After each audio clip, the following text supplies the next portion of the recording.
এক চাকরির জন্য করেছেন কঠোর পরিশ্রম। প্রিলি ও মৌখিক পরীক্ষায় উত্তীর্ণ হয়ে চূড়ান্ত সুপারিশ পাওয়ার পরও নিয়োগ স্থগিত।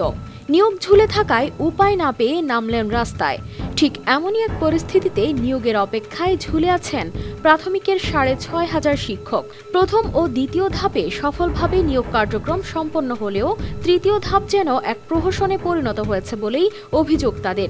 মঙ্গলবার জাতীয় প্রেস ক্লাবের সামনে দ্রুত নিয়োগের দাবিতে মানববন্ধন করেছেন দেশের বিভিন্ন অঞ্চলের সরকারি প্রাথমিক বিদ্যালয়ের সহকারী শিক্ষক পদে নিয়োগ পরীক্ষায় সুপারিশপ্রাপ্ত শিক্ষকরা। আমরা কতদিন রাস্তায় ঘুরবো বলতে পারেন?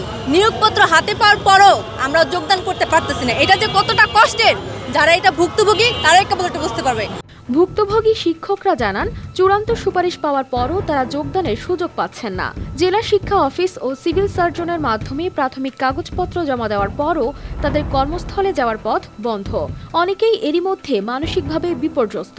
আমাদের এই তৃতীয় ধাপের যে নিয়োগ কার্যক্রমটি, এটা প্রাথমিক নিয়োগের সব থেকে কলঙ্কিত একটা অধ্যায়। কেননা প্রাথমিকের ইতিহাসে যতগুলো নিয়োগ হয়েছে আমাদের মতো এরকম নিয়োগ কার্যক্রমে বিলম্ব মনে হয় কখনো হয়নি।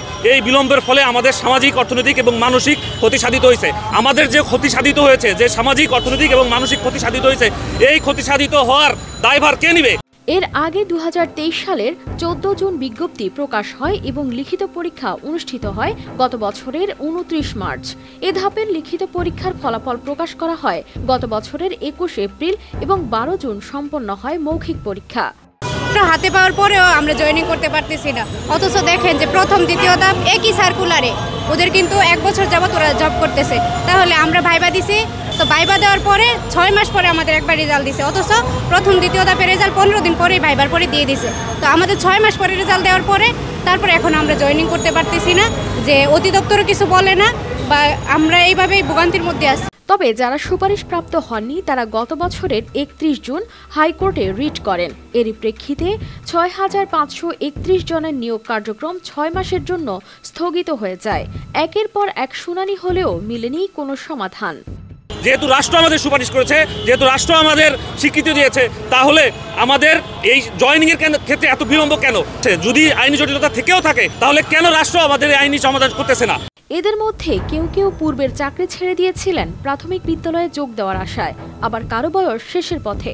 নতুন কোনো চাকরির জন্য আবেদন করার সুযোগও নেই। এমন পরিস্থিতিতে তাদের একমাত্র দাবি, অবিলম্বে তাদের নিয়োগ প্রক্রিয়া সম্পন্ন করে যোগদানের সুযোগ দেওয়া হোক। কানিস ফাতেমা শিমু, RTV।